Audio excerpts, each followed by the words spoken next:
Welcome to the Brief News Network. In January of this year, the Prime Minister of Canada stepped before the assembled titans of global finance in Davos, Switzerland, and articulated, openly on the record, without diplomatic hedging, what no leader of an allied nation had been willing to voice in the preceding 8 decades. The American era, the elaborate rules-based international order underwritten by U.S. hegemonic authority, is not undergoing a gradual evolution. It is not navigating a managed transition. It has fractured. It has ruptured. And then, rather than retreating from that declaration, rather than softening its edges with the customary diplomatic qualifications, Mark Carney descended from that stage and boarded a plane directly to Beijing, where he proceeded to finalize a sweeping trade agreement opening Canadian markets to thousands of Chinese electric vehicles, vaulting clean over Donald Trump's explicit threats of 100% retaliatory tariffs. Washington's institutional response was to categorize this sequence of events as minor diplomatic friction. Political theater, they said. A performative gesture from a junior partner seeking domestic attention. But that framing reveals precisely how thoroughly the American political establishment is misreading the situation, because what Mark Carney is executing right now, from the podium in Davos to the negotiating chambers in Beijing to the boardrooms of Sydney, is not theater. It is architecture. He is methodically constructing a middle power coalition whose explicit strategic purpose is to route around the United States entirely. If you want analysis that actually connects these events into a coherent picture, without partisan distortion, on either side, then stay with this breakdown. Because by the time we reach the end, you will understand the precise mathematical logic underlying Canada's defiance, the concrete reality behind the 51st state rhetoric, and why Washington is on the verge of losing something considerably more consequential than a trade dispute. To genuinely grasp the magnitude of what is unfolding in real time, to comprehend why the ground is fundamentally shifting beneath Washington's feet while the American political class remains absorbed in its domestic preoccupations, you must step back and examine the structural architecture of the world order that has governed international relations since the conclusion of the Second World War. The United States has operated since approximately 1945 on a foundational assumption that can best be described as economic gravity. America is the sun at the center of the geopolitical solar system. Every other nation, regardless of size, wealth, or ambition, orbits around that gravitational center as a matter of structural necessity. This is not merely a claim about military predominance, though U.S. military capacity has certainly reinforced it. It is fundamentally about the plumbing of the global economy, the infrastructure through which commerce, capital, and power actually flow on a daily basis.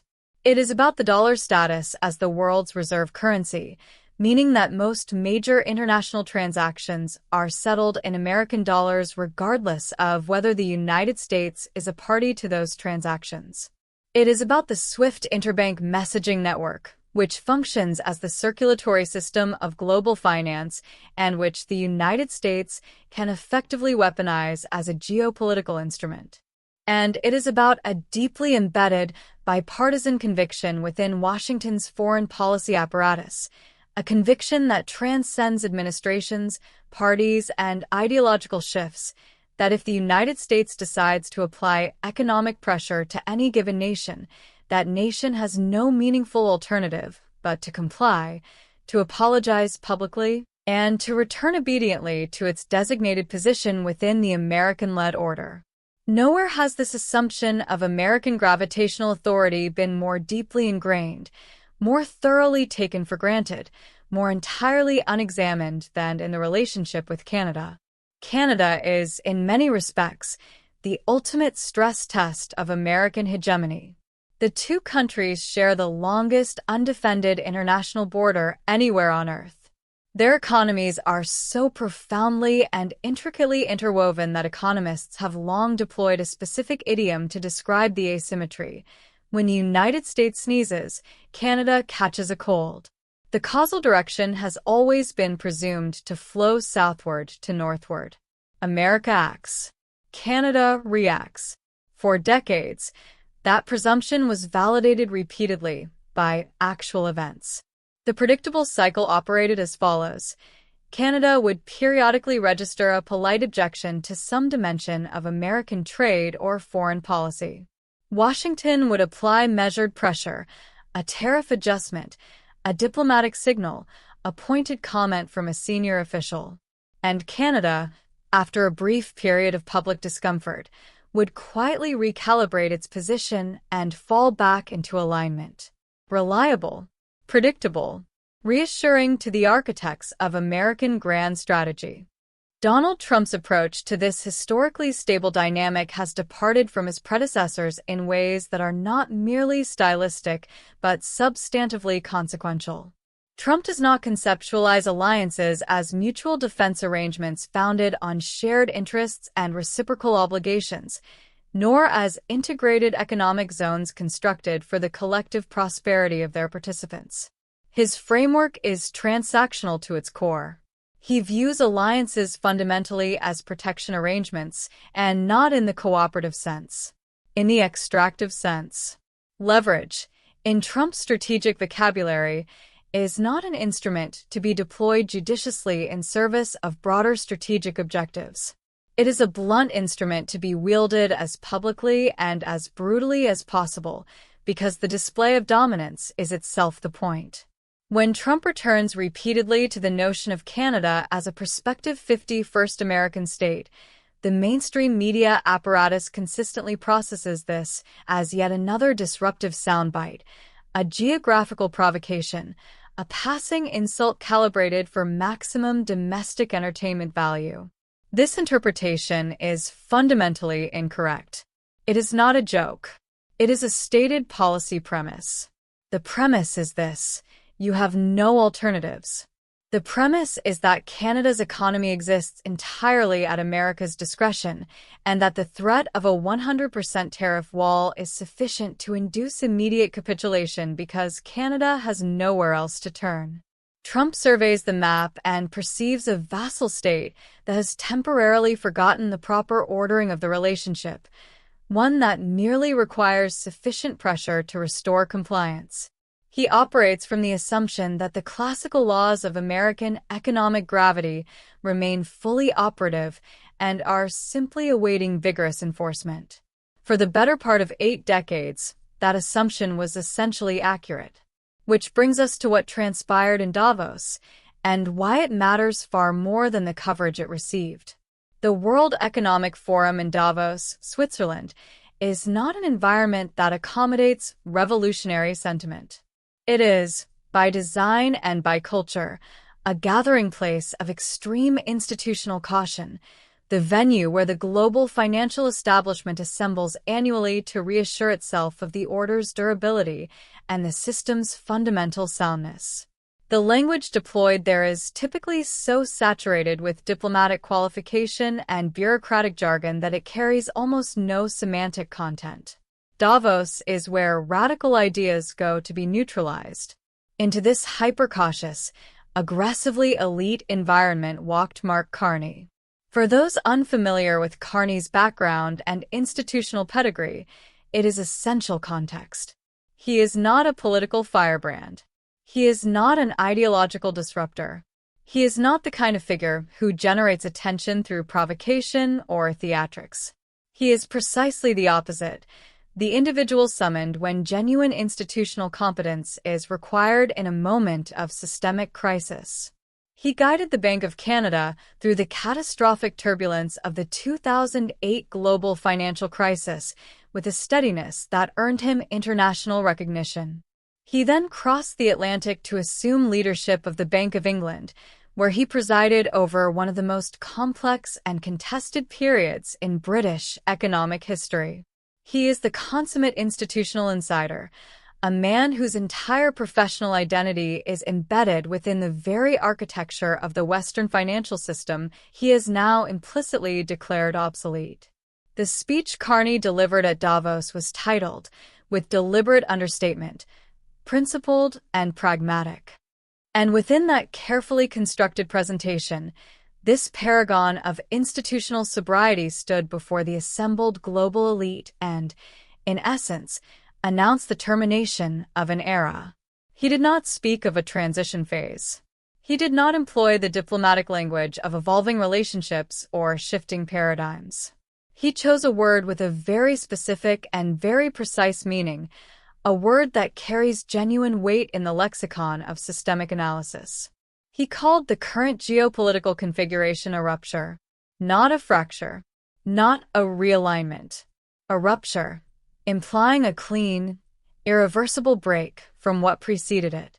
Carney looked out at that audience and said aloud what allied heads of state have been murmuring to each other in private for the past 5 years. He called out American economic coercion by name. He identified American hegemony not as a system that serves global interests through the provision of stability and security, but as a structure that has progressively shifted toward actively punishing the very allies it ostensibly exists to protect. And then he delivered the line that will be cited in diplomatic histories for decades: "If we're not at the table, we're on the menu." Allow that statement to register fully. This is the leader of Canada, America's most intimate trading partner, its closest geographic neighbor, its oldest continental ally, standing on the world's most prominent international stage and communicating to the assembled global elite that the United States is actively predatory and that Canada intends to resist that predation rather than accommodate it. He was declaring publicly, before every major investor, policymaker, and head of state in attendance, that passive reliance on American goodwill can no longer function as a viable strategic posture for any sovereign nation that intends to remain sovereign. Washington's reaction to this public declaration unfolded with the mechanical predictability of a script. The response was not a strategic reassessment of whether the current approach to allied relations was generating the desired outcomes. It was not a diplomatic overture designed to de-escalate tensions and restore productive communication. It was, without qualification, a sledgehammer. Trump immediately revoked Canada's invitation to a prominent international peace forum, treating a sovereign democratic nation with the casual contempt one might deploy toward a contractor being dismissed from a construction project for insubordination. He intensified the 51st state rhetoric, stating explicitly and on the record that Canada exists because of American forbearance. And then he deployed what the White House evidently regarded as the definitive instrument of coercive persuasion, the threat of a 100% tariff on Canadian goods entering the American market. This was the classical Washington coercive framework, simply calibrated to a more extreme register than usual. The logic embedded in the approach was straightforward and brutal: apply overwhelming economic pressure at maximum speed and visibility, manufacture immediate panic in Canadian financial markets, and force the political leadership in Ottawa to publicly retreat from the Davos position. The expectation was that Carney would issue a clarifying statement within days, something carefully worded to soften the Davos remarks while preserving a thin veneer of face-saving dignity. The expectation was shock and awe followed by compliance. Washington waited for the panic. They waited for the back-channel communications signaling a willingness to negotiate a quiet retreat. They waited for the clarifying statement about the enduring strength of the North American partnership. The statement never materialized. The panic never arrived. Mark Carney did not walk back a single syllable of his Davos remarks. Mark Carney did not request a White House meeting to seek tariff relief. Instead, he did something that left the American political establishment genuinely disoriented, because it was something their analytical framework had categorized as functionally impossible. He called the bluff. Carney departed Europe without traveling to Washington. He did not seek an audience with the administration that had just threatened his country's economy. He looked at the geopolitical map with fresh eyes, identified an available strategic option, and executed a move that directly and deliberately punctured the supposedly impenetrable American tariff architecture.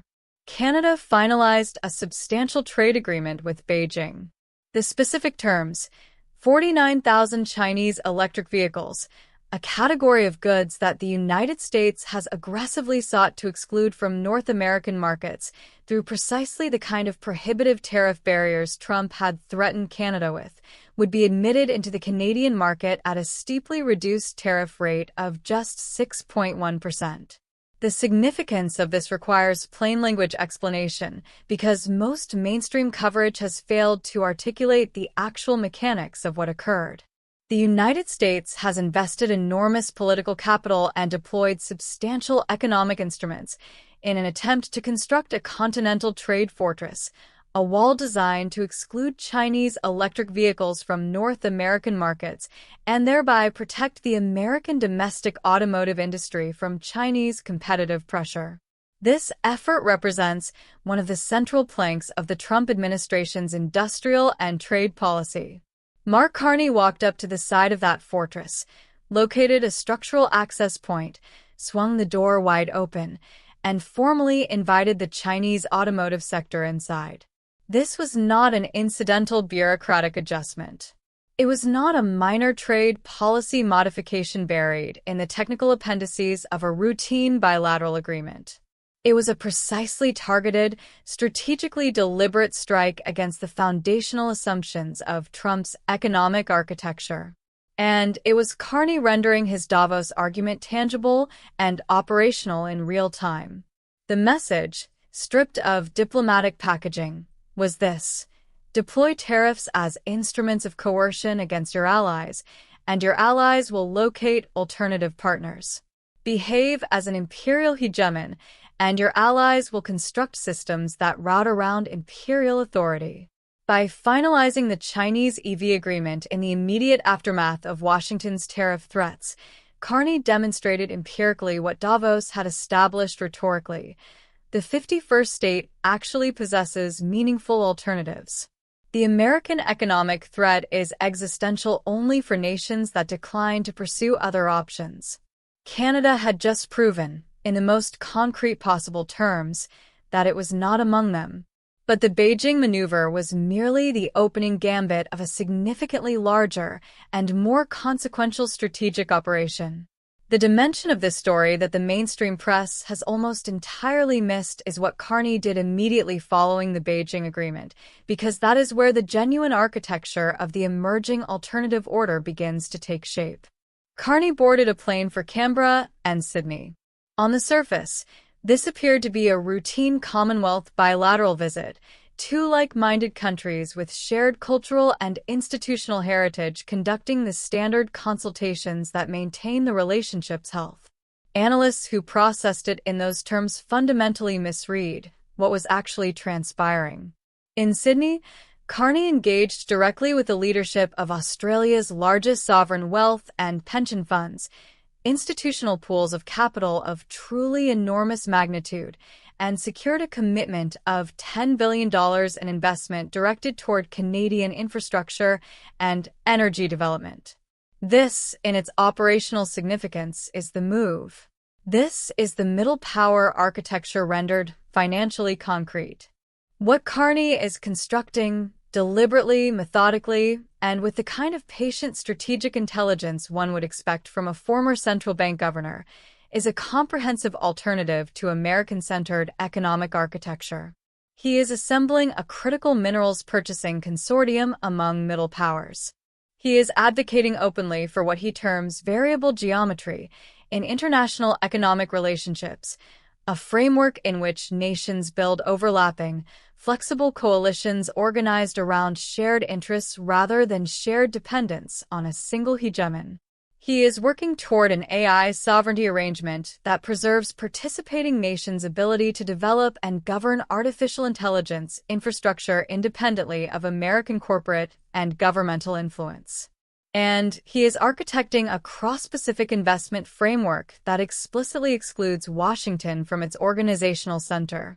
When Carney and Australian Prime Minister Anthony Albanese stood together in Canberra, the substantive content of their discussions extended well beyond the conventional categories of trade volumes and investment flows.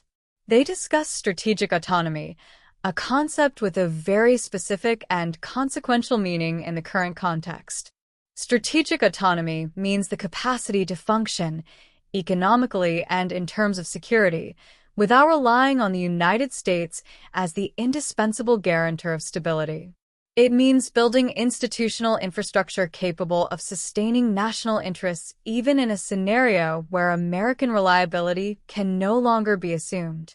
The two leaders are working toward a bridge connecting the Trans-Pacific Partnership framework with the institutional architecture of the European Union, a prospective trading bloc encompassing approximately 1.5 billion people and possessing sufficient collective economic scale to engage Washington from a position of genuine negotiating equivalence rather than structural dependency. Washington's current analytical posture assumes it is prevailing in this confrontation because it retains the capacity to threaten a 100% tariff. But as Carney observed in Sydney, the ability to monetize an indispensable position persists only as long as the indispensability itself persists. By systematically coercing allies into positions of maximum discomfort, the United States is inadvertently funding the institutional education that teaches those allies precisely how to construct viable existences without American participation. The profound historical irony embedded in this situation, an irony that deserves extended reflection, is that the America First doctrine is producing, with accelerating velocity, an America alone reality. The foundation of American global predominance was never primarily military. Military capacity was always the enforcement mechanism rather than the source of the system's coherence. The actual foundation was voluntary participation, the genuine decision by dozens of nations across multiple decades to build their economic and security arrangements around American institutions because doing so served their own interests. The dollar's reserve currency status, the SWIFT system's universality, the primacy of American financial markets, none of these were imposed by force. They were adopted because they were useful and because the American-led order, for all its imperfections and asymmetries, delivered sufficient benefits to enough participants to sustain their continued engagement. What Trump's approach systematically corrodes is precisely that voluntary dimension. Every time an ally is treated as a protection racket participant rather than a genuine partner, the calculus changes slightly. Every time a tariff threat is deployed against a country that has not behaved adversarially, another set of policymakers begins quietly evaluating alternatives. The system's authority derived from its perceived legitimacy. Coercive power can maintain compliance for a period, but it cannot sustain the voluntary architecture that made American hegemony genuinely productive. Mark Carney is not primarily responding to a tariff threat or an offensive tweet. He is doing something considerably more consequential.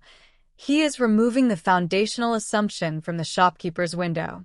He is ending the ritual of reflexive compliance, the automatic deference that has characterized Allied behavior toward Washington for 3/4 of a century. And as the perception of American indispensability begins its erosion, Washington may discover with growing alarm that a 100% tariff levied against a world that has completed the organizational work of moving on carries exactly zero coercive leverage.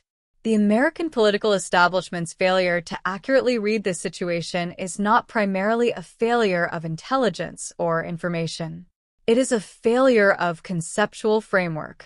The analytical models through which Washington processes Allied behavior were constructed during a period when the alternatives to American-centered architecture were genuinely limited, when the dollar had no serious challenger, when SWIFT had no viable substitute, when the sheer scale of the American consumer market made exclusion from it functionally catastrophic for any export-dependent economy.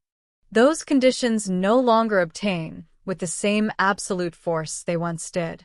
The emergence of alternative settlement mechanisms, the development of competing investment frameworks, the growing institutional depth of non-American multilateral arrangements, none of these have individually displaced American centrality. But collectively, And in combination with a generation of allied leaders who have watched the United States deploy economic coercion against countries that had done nothing to warrant adversarial treatment, they have created a genuine menu of alternatives where previously there was none. Canada, under Carney's leadership, is not betting that it can survive a full economic rupture with the United States. That would be a reckless and strategically unsound gambit, and Carney is far too sophisticated an operator to mistake courage for recklessness. What Canada is demonstrating is something considerably more precise and ultimately more dangerous to American interests, that the threat of rupture is no longer automatically fatal, that alternatives exist and are being actively developed, that the cost-benefit calculation of compliance versus resistance has shifted in ways that Washington's current models are not capturing accurately. That demonstration, if allowed to propagate through the network of middle powers Carney is assembling, could accomplish something that no individual nation's defiance could achieve alone. It could normalize the act of saying no to Washington. And a world in which saying no to Washington is normalized is a fundamentally different geopolitical world than the one the American establishment has been operating within for the past 80 years. Watch this space very carefully. The ground is moving faster than almost anyone in the mainstream conversation is acknowledging, and the distance between where we are and where we are heading is considerably shorter than Washington's current posture suggests it appreciates.